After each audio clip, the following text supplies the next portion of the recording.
So our next speaker for the morning is Dr. Amy Delaquis from Manitoba Canola Growers. The title of her talk is Agronomic Risk Management to Maximize Spring Wheat Yield and Protein while Minimizing Lodging Risk. Amy is the research manager with Manitoba Canola Growers Association, a certified crop advisor, and a 4R designated agronomist.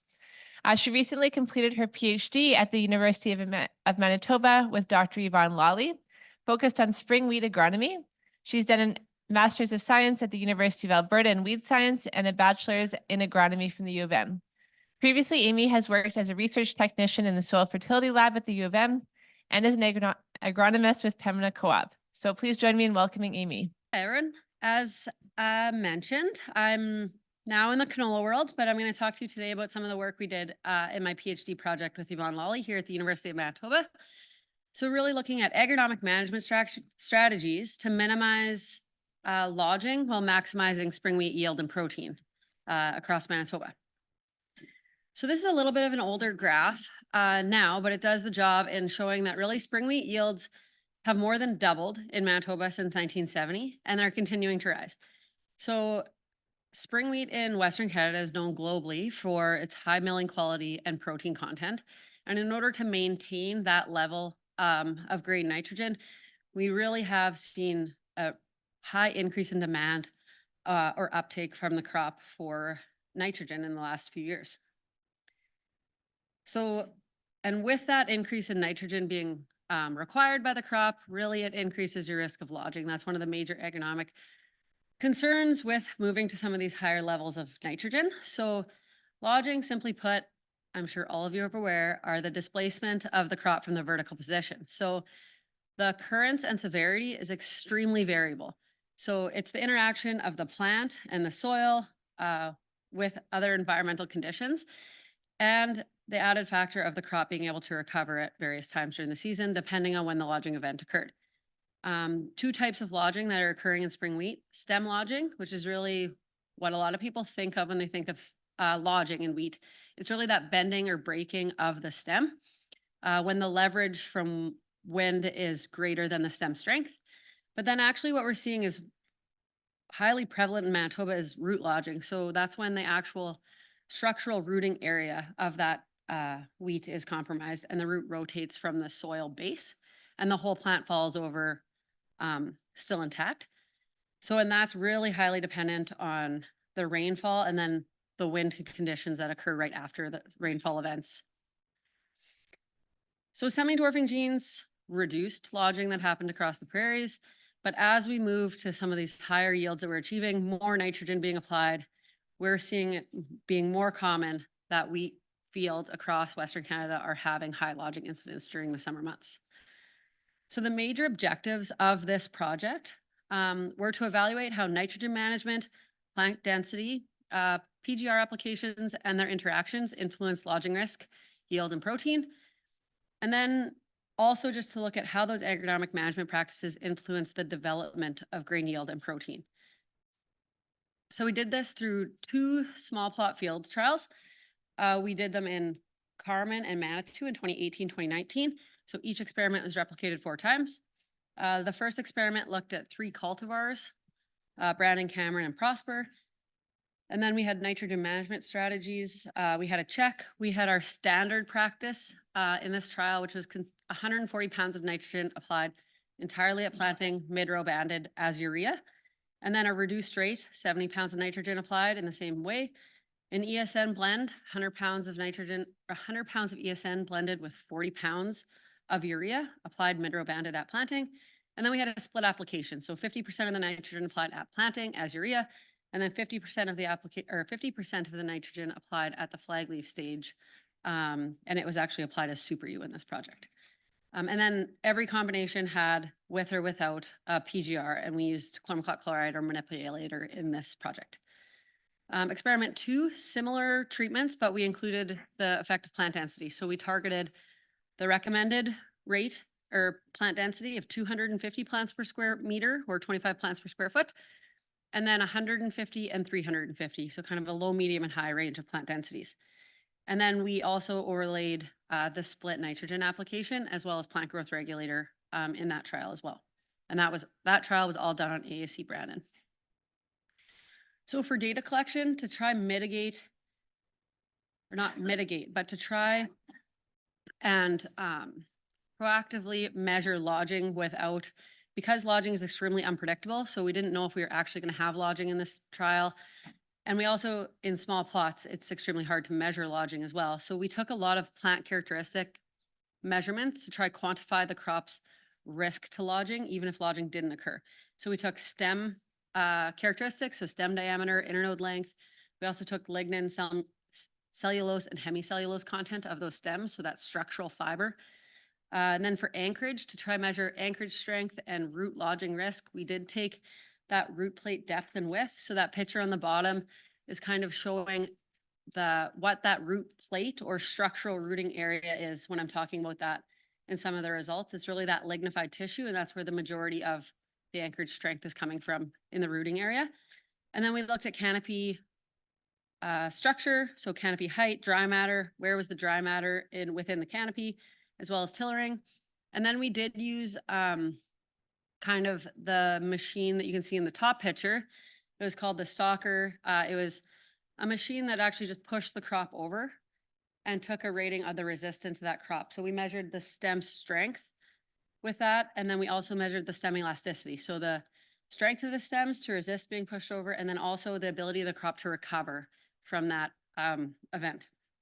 And then we took grain yield as well as the individual yield components, so plant density, spikes per plant, kernels per spike, and kernel weight.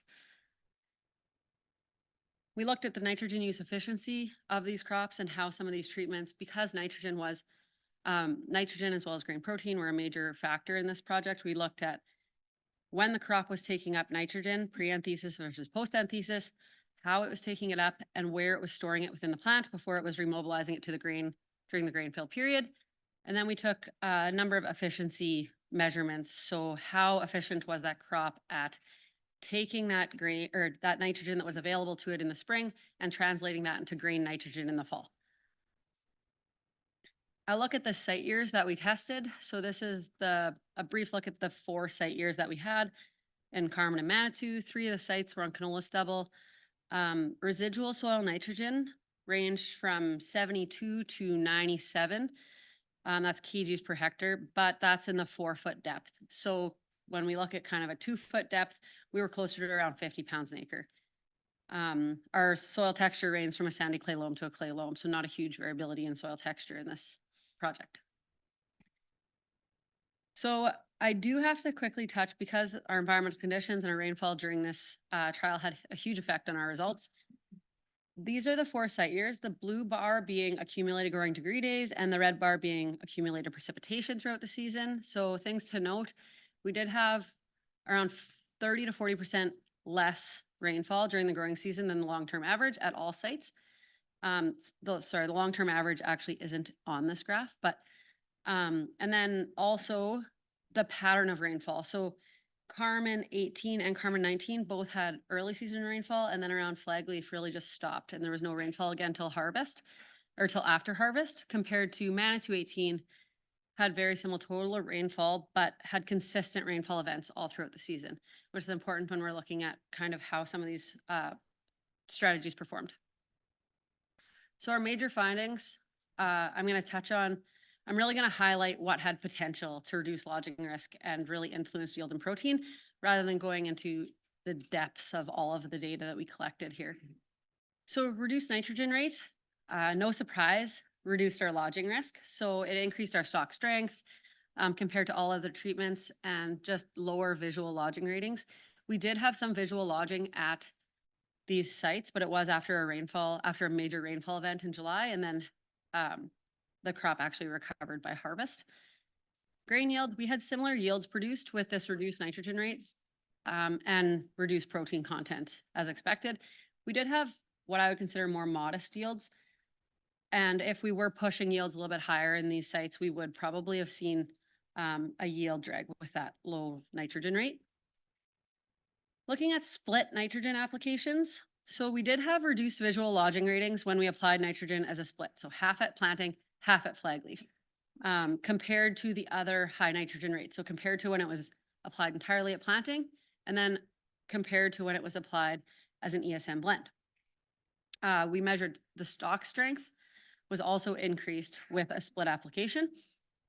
And when we looked at the canopy structure as a whole, we actually saw that by holding off some of our nitrogen early in the spring, that crop wasn't producing excessive vegetative tissue earlier in the season.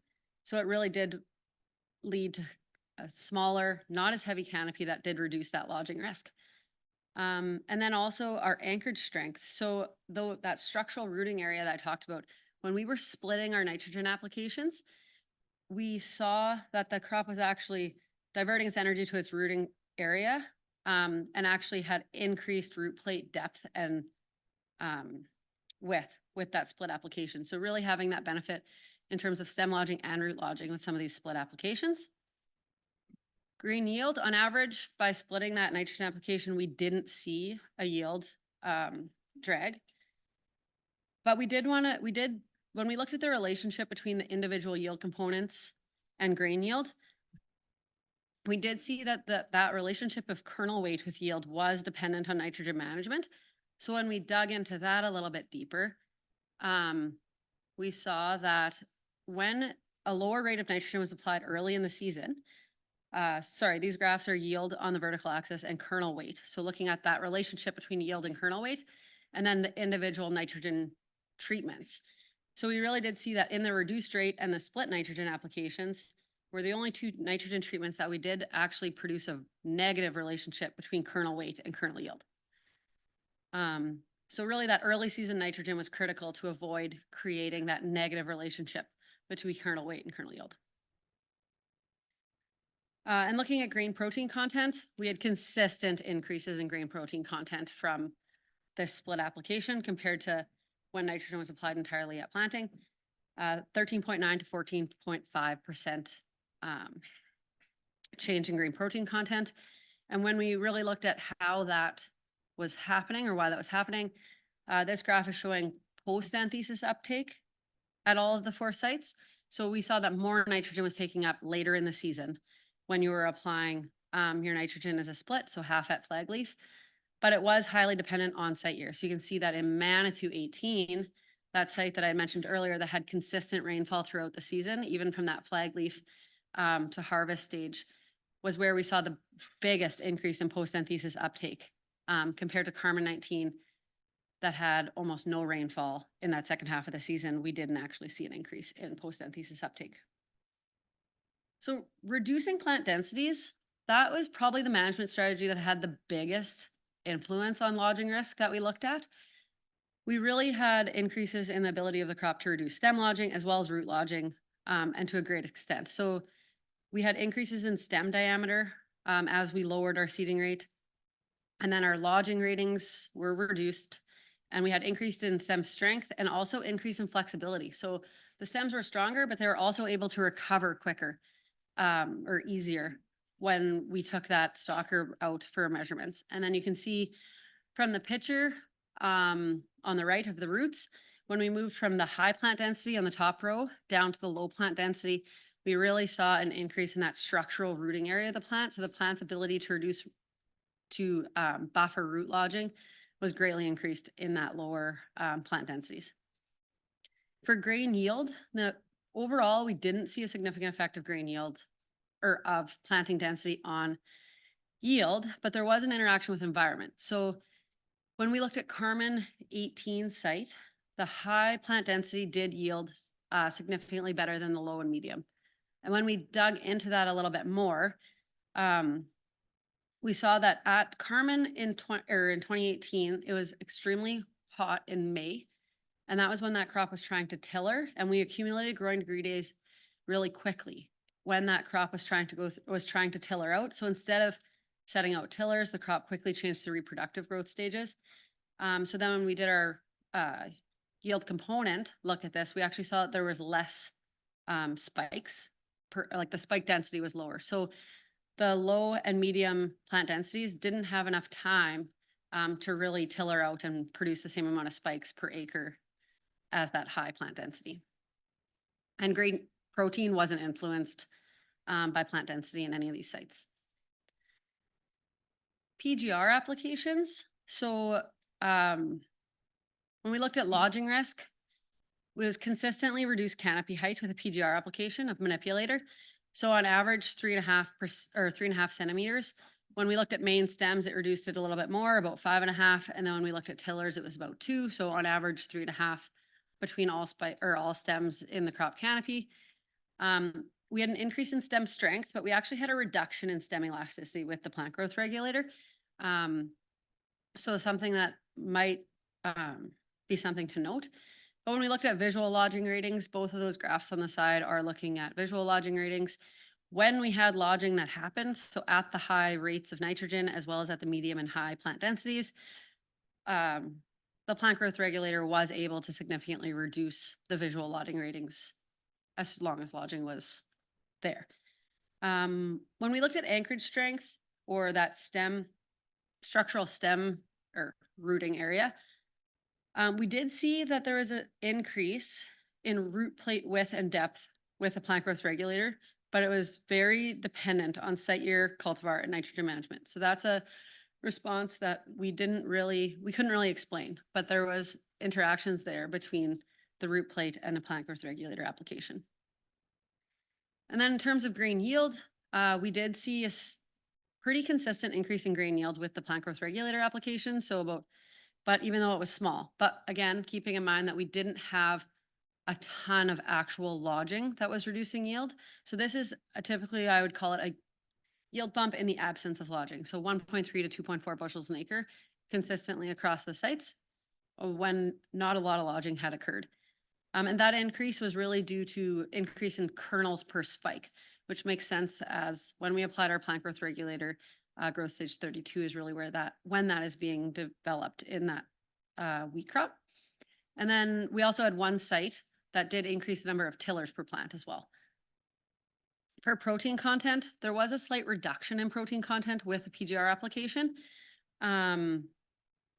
But with the increase in grain yield, it actually led to an unchanged total grain nitrogen yield. So the total nitrogen that was present in that crop as grain remained the same. A summary of the management practices that we looked at for lodging, and kind of some additional considerations to take into consideration. When you're looking at reducing your rates of nitrogen, there's always going to be concern around yield and protein, but you have potential to reduce your input costs there.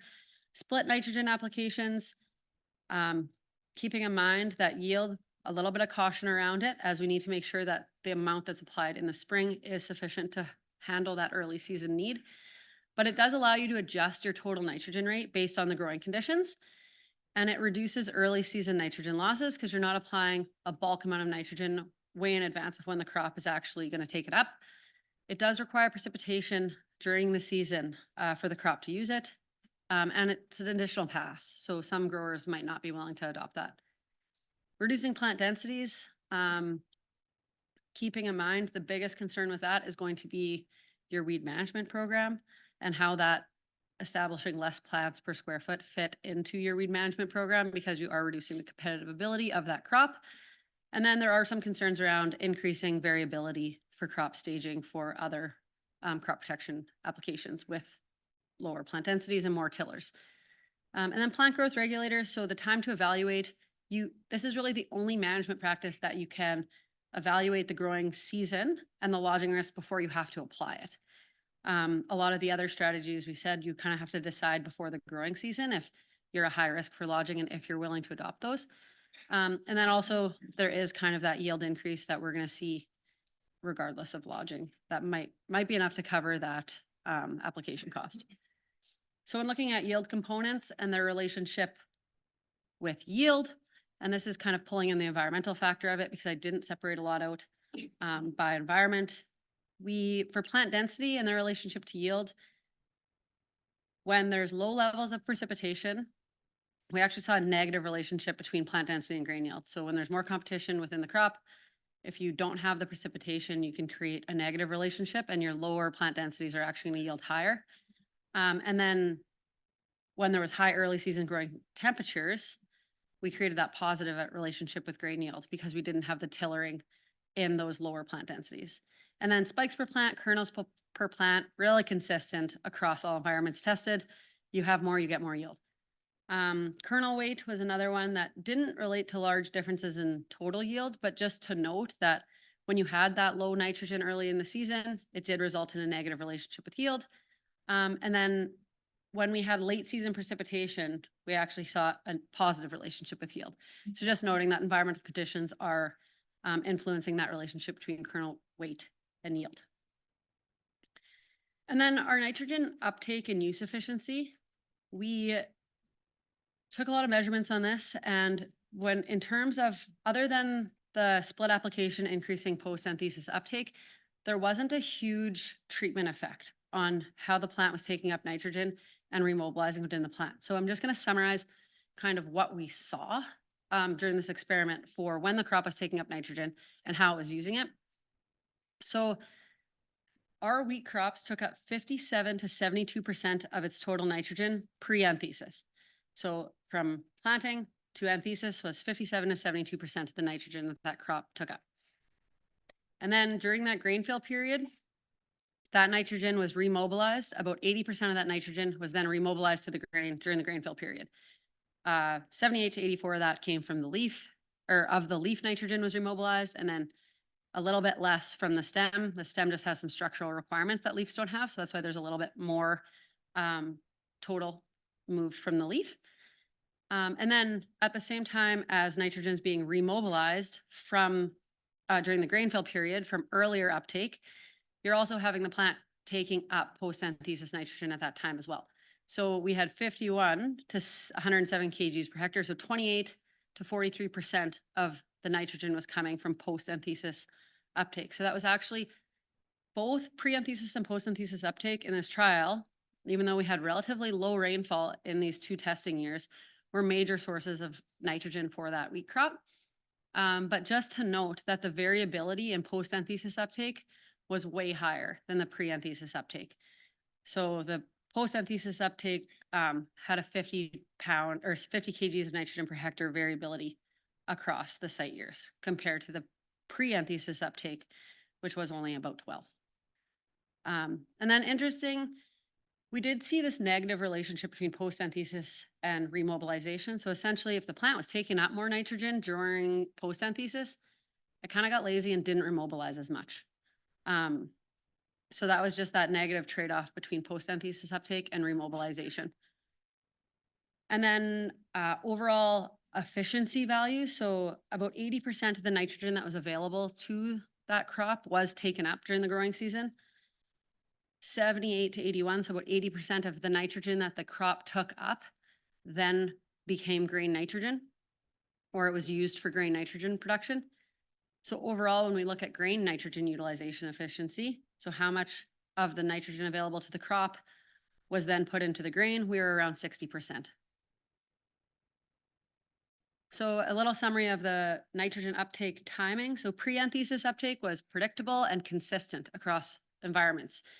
So it can really provide nitrogen to the grain through remobilization, regardless of growing season precipitation. So if we were really dry and didn't have that post-anthesis uptake available to us, that pre-anthesis nitrogen was already in the plant and available for grain nitrogen content.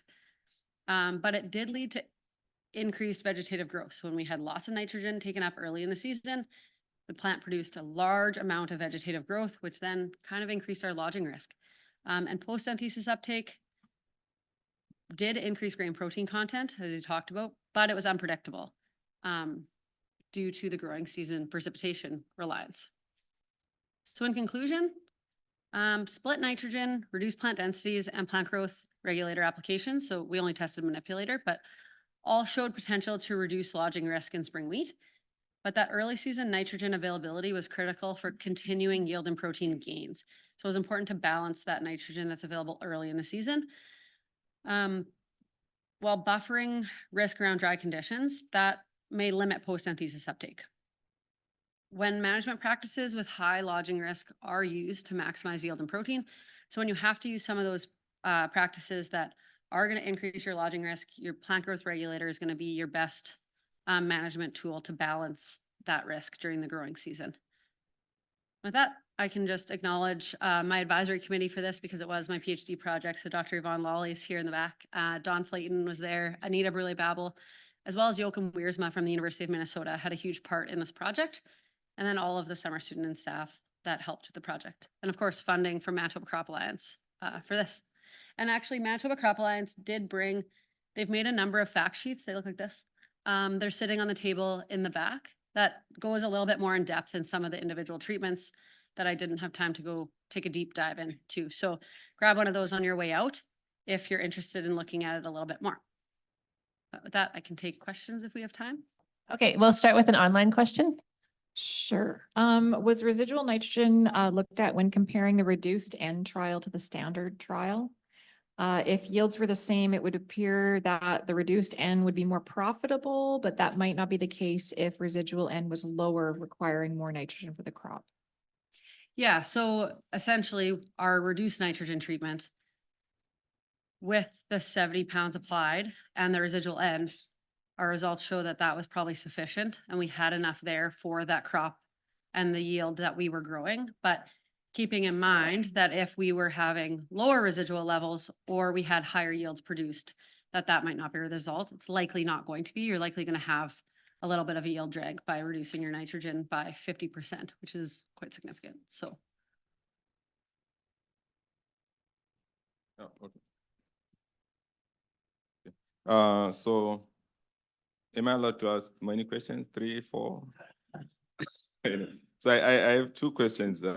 One question was, so for your plant growth regulator treatments, what was the, what were you comparing with in terms of reduced height? You showed that plant height was reduced by 3.5 centimeters. Mm-hmm. So what were you comparing it with? Then the second question is your recommendation on reducing seeding rate to reduce seed cost. Did you consider maybe putting the numbers in terms of like for the benefit of farmers, right? If you reduce your seeding rate by so much, you will have saved so much from your seed cost. Yeah. Okay. So first, the plant growth regulator we applied, it was either a plus or minus. So it was either manipulator applied at growth stage 31, so that beginning of stem elongation, or no plant growth regulator applied. So that was when I say reduced height by 3.5 centimeters, it's 3.5 centimeters compared to when no plant growth regulator was applied. And then in terms of the economics, there's lots of economics that we can do. We just didn't dive into it with this project because there was too much other stuff going on. No, I don't think there's economics on for MCA as well, but there is value in taking that. And I encourage all the agronomists in the room to take that. And if you're talking to farmers about some of these practices, putting some dollars to those numbers when you're having those conversations is going to be extremely valuable. So we didn't do it, but it's really, it's easy to do. And we can pull that out of there when we're talking to farmers about how to use this information. Amy, did you look at, when you did the slide about the N uptake and use efficiency, did you split it out or separate it out by variety at all? Yeah, so that's, if you grab the, which one? This one. The maximizing spring wheat productivity, the grain nitrogen and grain protein content fact sheet, we have a whole paper that got published on just looking at that. So we actually saw that Brandon was oversimplified here. Brandon was actually taking up a lot of its nitrogen post-anthesis compared to the other varieties that we looked at, which were Cameron and Prosper. But then Prosper actually was way better at taking up a lot of nitrogen early in the season and then remobilizing it a lot more efficient later in the season. So they were resulting in similar grain nitrogen yields, but in different ways. So one was better at taking it up post-anthesis and one was doing a better job of collecting the nitrogen early in the season and then using it during that grain fill period. So there was varietal differences for that work.